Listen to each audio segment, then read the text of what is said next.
Hello everyone.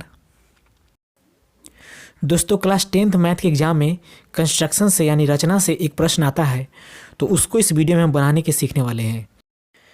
प्रश्न है, त्रिभुज ABC एक त्रिभुज बनाइए जिसमें AB 4 सेंटीमीटर, BC 6 सेंटीमीटर तथा AC 5 सेंटीमीटर हो। इस त्रिभुज के समरूप एक अन्य त्रिभुज बनाइए जिसकी संगत भुजा त्रिभुज ABC की भुजाओं के 3/4 गुनी हो। आइए सबसे पहले इसको हम लोग रफ में समझते हैं। हमें एक त्रिभुज बनाना है ABC, ठीक है। एक त्रिभुज बना लेते हैं हम ABC ऐसा, ठीक है, जिसमें ये ABC, जिसमें BC जो हो, देखिए इसमें कह रहा है जो AB जो हो वो 4 सेंटीमीटर हो, ठीक है। हमें AB बनाना है 4 सेंटीमीटर और AC जो हो वो 5 सेंटीमीटर और जिसमें BC हो उसमें BC 6 सेंटीमीटर हो, ठीक है। ऐसा त्रिभुज बनाना है और इसी के एक समरूप हमको त्रिभुज बनाना है।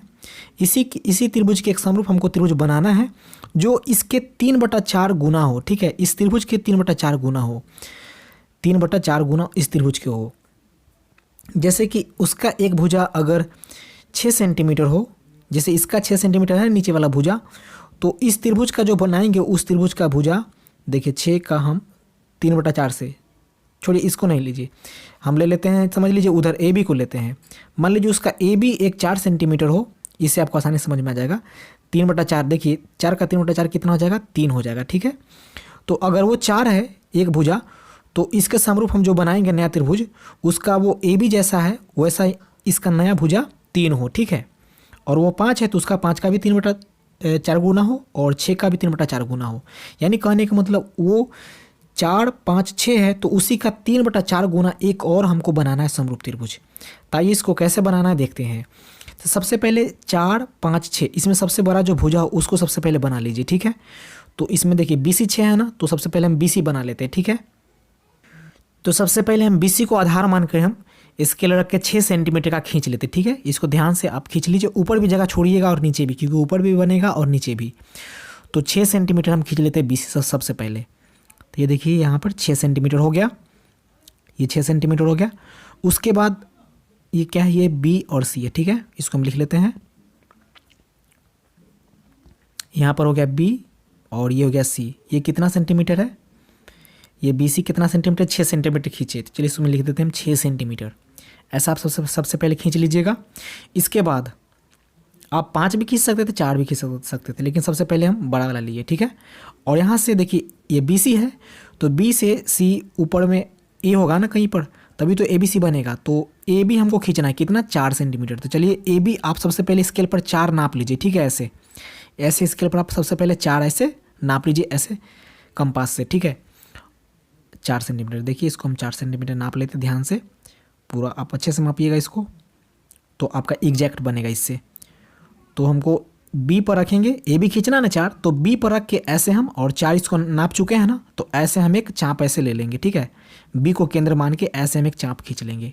ये 4 सेंटीमीटर का चाप ऐसे खींचे हैं। उसके बाद अब हमको खींचना है AC खींचना है 5 सेंटीमीटर AC, ठीक है। तो हमको A से C के लिए हम फिर से 5 माप लेंगे, ठीक है। ऐसे 5 ऐसे देखिए ध्यान से आप 5 माप लीजिए पूरा एग्जैक्ट जिससे बनेगा। और C पर रख के AC के लिए C पर रख के इस चाप पे ऐसे कट कर लीजिए। और देखिए जहाँ पर ये दोनों बिंदु कटा है ना, जहाँ पर ये दोनों बिंदु कटा है उस जगह से A से C को मिला दीजिए, उस बिंदु से C को मिला दीजिए और उसी बिंदु से B को मिला दीजिए। तो चलिए हम मिला लेते हैं A से C, ठीक है। इस बिंदु से ये AC हो गया 5 सेंटीमीटर और इस बिंदु से, और इससे हम B मिला लेते हैं तो ये AB हो जाएगा 4 सेंटीमीटर। तो ये हमारा त्रिभुज बन गया। इससे हम इसको मिला लेते हैं, यहाँ पर हो गया A। तो ये हमारा त्रिभुज हो गया। ये हमारा AB 4 सेंटीमीटर हो चुका है और ये AC हमारा 5 सेंटीमीटर हो चुका है। तो ये हमारा त्रिभुज बन गया 4 5 और 6 साइज का, ठीक है। और इसके बाद अब इसके समरूप हमको त्रिभुज बनाना है जो इसके 3/4 गुना हो। तो इसके बाद क्या करिएगा, आप B पर एक न्यून कोण लीजिएगा, ठीक है। न्यून कोण आप 60 डिग्री भी खींच सकते हैं, लेकिन देखिए आप ऐसे आप एक न्यून कोण कोई भी खींच लीजिए ना, BC के थोड़ा सा ऐसा झुका करके एक लाइन ऐसे खींच लीजिए, ये एक न्यून कोण ही होगा, ठीक है। आप कितना डिग्री का भी खींच सकते हैं, तो इसको हम अंदाज से एक न्यून कोण यहाँ से खींच लेते हैं, ठीक है। ऐसे B से C पर आप 60 डिग्री भी खींच सकते थे नाप करके, लेकिन ऐसे खींच लेते हैं हम, इससे कोई दिक्कत नहीं है। अब यहाँ पर देखिए 3/4 गुना है ना, 3/4, तो यहाँ पर 3/4 में देखिए 3 और 4 में 4 बड़ा है ना, तो 4 हम इस पे चाप ले लेंगे, ठीक है, 4 और एक छोटा छोटा चाप हम ले लेंगे, एक ही साइज का हम 4 चाप ले लेंगे, ठीक है। इस जो नीचे जो चिन्ह खींचे इस पर, ठीक है, इस पर आप 4 चाप ले लीजिए, एक ही साइज के लीजिएगा, 1, ये हो गया 2, ये हो गया 3 और ये हो गया 4, ठीक है। 4 ही खींचिएगा और छोटा छोटा जो घुमाने में बने वैसा चाप ले लीजिएगा। इसको नाम दे दीजिए B1, इसको दे दीजिए B2, इसको दे दीजिए B3, इसको B4। यहाँ 3/4 बोला है ना, तो 4 सबसे बड़ा था इसलिए ले लिए। अगर 5/6 बोलते तो हम 6 खींचते, जो सबसे बड़ा हो तो उसको खींच लेते। अब क्या करना है, जो अंतिम बिंदु है ना B4 यानी 4 है, जो 4 से आप C को मिला दीजिए। चलिए B4 से आप C को मिला दीजिए, ऐसे करिएगा, अंतिम बिंदु से इसको मिला दीजिएगा, ठीक है, ऐसे। इसके बाद क्या करिएगा, देखिए B4C यानी इसके समानांतर हमको 4 से और 3 पर, अब हमको क्या करना, 3 से खींचना है, ठीक है, 3 से एक और ऐसे लाइन खींचना है। तो इस लाइन को हमको समांतर लाइन खींचना है, ठीक है।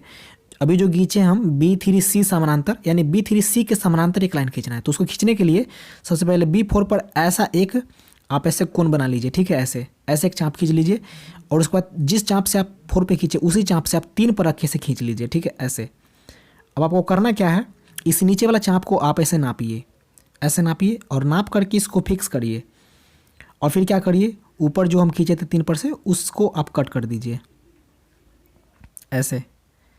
और जहाँ पे ये कट हुआ ना, जहाँ पर ये कट हुआ ध्यान से करिएगा, जहाँ पर ये कट हुआ उस पॉइंट से, उस बिंदु से आप 3 को B3 यानी B3 को मिला दीजिए उस पॉइंट से और ऐसा एक चाप खींच दीजिए, ऐसा एक स्केल से ऐसा एक लाइन खींच दीजिए।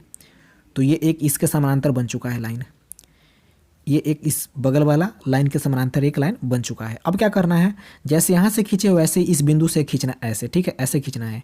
तो क्या करना है, देखिए AC के समानांतर हमको खींचना है एक लाइन। तो फिर क्या करेंगे, यहाँ पर भी वैसे ही हम खींचेंगे। देखिए ध्यान से समझिएगा, एक चाप ऐसे खींचिए और सेम त्रिज्या के इस बिंदु से भी ऐसे खींचिएगा, इसको बड़ा छोटा नहीं करिएगा। अब क्या करिए, अब इसको माप लीजिए, इसको माप कर इसको फिक्स कर लीजिए, बड़ा छोटा कर लीजिए इसको, तभी समानांतर खींच पाइएगा। ध्यान से देखिए, समझ में आ जाएगा। देखिए इसको नाप लिए और क्या करिए, फिर से इसको इसके आधार पे यानी इसके बिंदु पे जड़ी पे रख के ऐसे काट दीजिए और जहाँ भी कटा है, जहाँ भी बिंदु मिला हमको, देखिए जहाँ पे कट हुआ ना, जो बिंदु मिला उससे इस बिंदु को इससे स्केल रख के एक चाप ऐसे एक लाइन खींच दीजिए। तो ये समानांतर बन चुका है ऐसे, ठीक है। इसको मिलाकर ऐसे खींच दीजिए, ऐसे खींच दीजिए, तो ये एक लाइन ऐसे बन चुका है। अब देखिए त्रिभुज बन चुका है, एक बड़ा वाला त्रिभुज पहले था और इसके एक अंदर में एक त्रिभुज बना, इसका नाम दे दीजिए, ये ABC था ना, तो इसको हम दे देते हैं, इसका नाम रख दीजिए D और इसका E, ठीक है। तो देखिए एक अंदर में त्रिभुज बन चुका है। तो ये इसका 3/4 ABC के समरूप बन चुका है त्रिभुज, कौन सा, DBE। देखिए DBE अंदर में एक त्रिभुज बन गया और ये सेम 3/4 गुना ही होगा DBE। अब ये आपका त्रिभुज बन चुका है 3/4 गुना। अब आप क्या करिएगा, इसका रचना का चरण लिख दीजिए तो आपका पूरा कंप्लीट हो जाएगा। ये तो बन चुका फिगर, अब इसका रचना का चरण भी लिखना होता है। रचना का चरण कैसे लिखना है, जैसे जैसे बना है ना उस सब बात को लिख दीजिए, जैसे जैसे पहले किए थे। सबसे पहले क्या किए थे, BC खींचे थे ना 6 सेंटीमीटर, तो सबसे पहले रचना का चरण हम नंबर दे के लिखेंगे।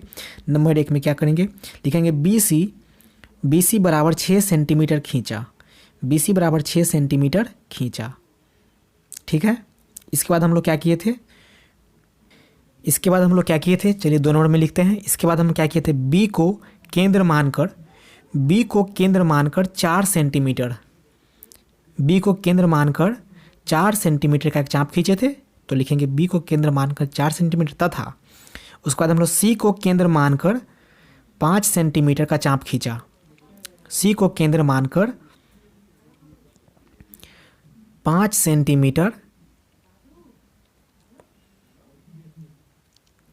खींचा, तथा A से B को तथा A से C को ए से सी को मिलाया, ए से सी को मिलाया। तो इतना काम सबसे पहले किए थे तो हमारा ABC त्रिभुज बन गया था। इसके बाद हम लोग क्या किए थे, तीसरा पॉइंट में लिखेंगे, देखिए लिखेंगे CBX, ये जो लाइन खींचा ना नीचे x, तो CBX इसको ऐसे बोलेंगे हम। तो लिखेंगे एंगल CBX एक न्यून कोण खींचा, न्यून कोण मतलब 90 से छोटा खींचा, तो CBX एक न्यून कोण खींचा, CBX एक न्यून कोण खींचा। ठीक है, जैसे जैसे किए थे ना वही सब लिखना होता है रचना में, ध्यान से लिखिएगा जैसे भी। उसके बाद क्या किए थे, BX पर, ठीक है, ये जो BX जो लाइन है BX पर B1 B1, ठीक है, अब B1 B2 B3 B4 ऐसा लिखेंगे। तो क्या किए, B1 बराबर B1 B2 और बराबर B2 B3 और बराबर B4 B3 B4 खींचा, यही किए थे ना। इसके बाद क्या किए, उसके बाद देखिए B4 से C को मिलाया, इतना खींचने के बाद क्या किए थे, B4 जो था उससे C को मिलाया, तो वही लिखेंगे B4 से C को मिलाया, B4 और B4 से C को मिलाया, और फिर क्या लिख देंगे, B4 C समानांतर B3 E खींचा, लिख देंगे B4 C समानांतर B3 E खींचा। वो जो किए थे हम लोग उसको ऐसे लिखेंगे B4 C समानांतर B3 C खींचा। उसके बाद हम लिखेंगे एवं AC के समानांतर, उस समानांतर का चिन्ह दे देंगे या फिर लिख भी सकते हैं, AC समानांतर DE खींचा। हमारा ABC का समरूप त्रिभुज बन चुका है और रचना भी हो चुका है। तो इतना करना है। और इसके बाद चलिए लिख देते हैं नीचे एक और लाइन, त्रिभुज ABC के त्रिभुज, चूँकि त्रिभुज ABC समरूप त्रिभुज DBE ये हमारा बन गया। ठीक है, उम्मीद है कि वीडियो आपको हेल्पफुल लगा। अगर हेल्पफुल लगा तो लाइक और शेयर जरूर करें और हमारे चैनल से जुड़ने के लिए सब्सक्राइब करना ना भूलें। Thanks for watching.